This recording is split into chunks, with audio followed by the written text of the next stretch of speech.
Security, we've got trouble at the North Pole. The name's Death. Jack Death. A bounty hunter, a cop from the 23rd century, and I'm here in 1985, Los Angeles. Huh? How did this happen? Well, I'll tell you for my review for a Christmas Day film you wouldn't probably think is Christmassy, but boy oh boy, when I get to that part, you'll completely understand.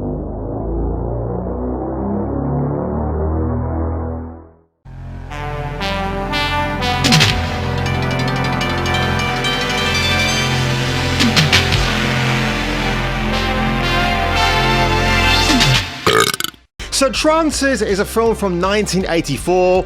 It stars Tim Thomerson as the main role of Jack Death, spelled D-E-T-H. It's awesome. Farewell, Jack Death. Death was all.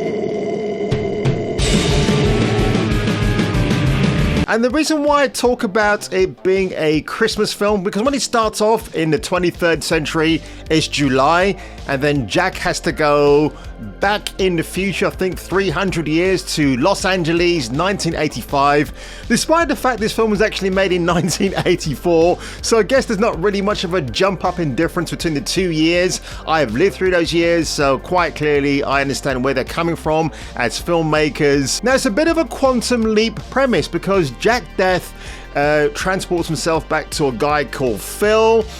Phil is this guy who's hooked up with Helen Hunt.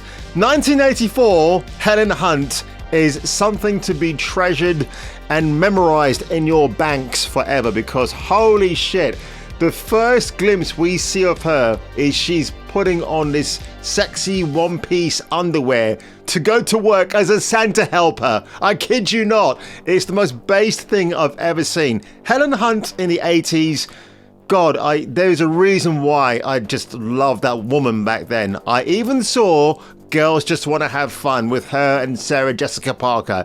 It's a cornball movie. It's pretty funny in places and pretty cringe in others, but it was just good to see her and Sarah acting off together. But oh my God, like all of a sudden that version of Helen Hunt just grew up really quickly. And the fact that Tim Thomerson, he's like a B-movie actor, but he's got a real gruffness to him.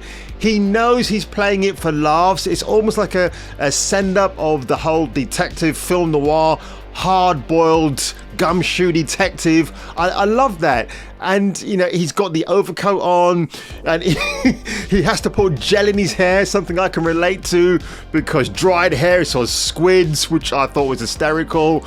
And the fact that he leaps into this guy's body in 1985 Los Angeles, sees really hot Helen Mirren in front of him and doesn't bat an eyelid. You know, if they made this film from a feminist point of view in today's woke narrative, you can guarantee the white guy will be leering and salivating over the hot woman straight away. But she's not put off by him, he's not put off by her. It's just like, yeah, you know what? I'm on a mission here to stop this villain called Whistler from turning people into zombies and taking over LA or the Earth. It's never quite established what Whistler wants to do apart from masquerading as a police detective, and he doesn't get enough screen time. I wish he had a bit more screen time, but there are some really cool things I liked about this film. You even have a black version of Q from James Bond. And I thought she was hilarious because it turns out her and Jack Death had a bit of a relationship. So when you see them face to face early in the film, you can kind of get what the animosity is between the two of them. This is a .38 police special, a traditional firearm of the era. Yeah, I got one of these in my collection, but mine's all rusted out. Careful. That grip has been modified. And you know what? With the Daniel Craig Bond films, if they made Q a black person, I think that would have been great. But no, we had to go with the skinny white boy version, and in the last Bond film, we'll just tack on the fact that he's gay, which didn't even make any sense at all. We didn't have to bring that to the table.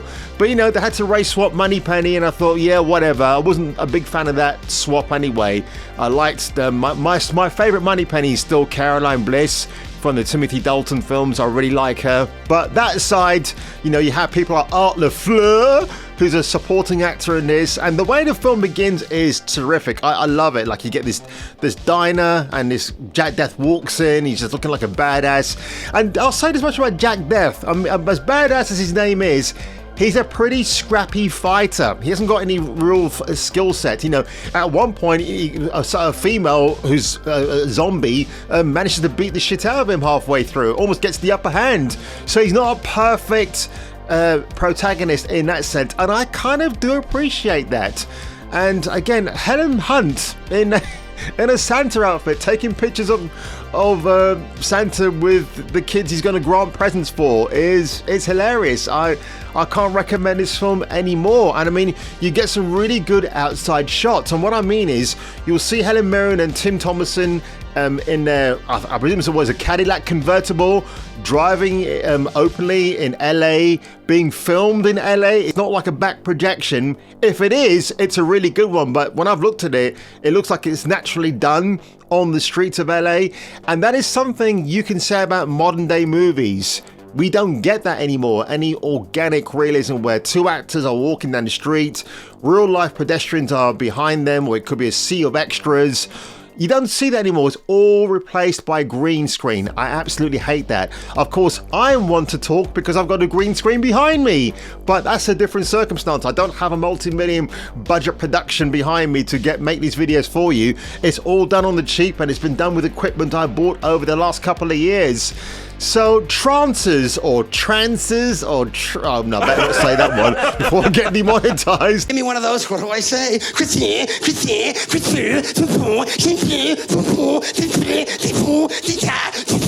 Give me a fucking donut, okay? From 1984, and I've got to talk about the cover of that Blu-ray really quickly. I mean, that is a comic book version of Helen Hunt I would gladly have on my t-shirt. Helen Hunt on my body on a t-shirt. I kind of like that, and I like the flattering version they did of her for the artwork. I truly appreciated it. Honestly, awesome base cover. I haven't seen Trancers 2 or the other sequels yet, so if you have, let me know if they're worth watching. I probably will pick up number 2 at some point, and I meant the film, not poo-poo. It's a film set in Christmas, so give it a watch if you've got nothing better else to do. And if I were you, and if you were me, you better come back for the next video. Well, I'm gonna tear your liver out.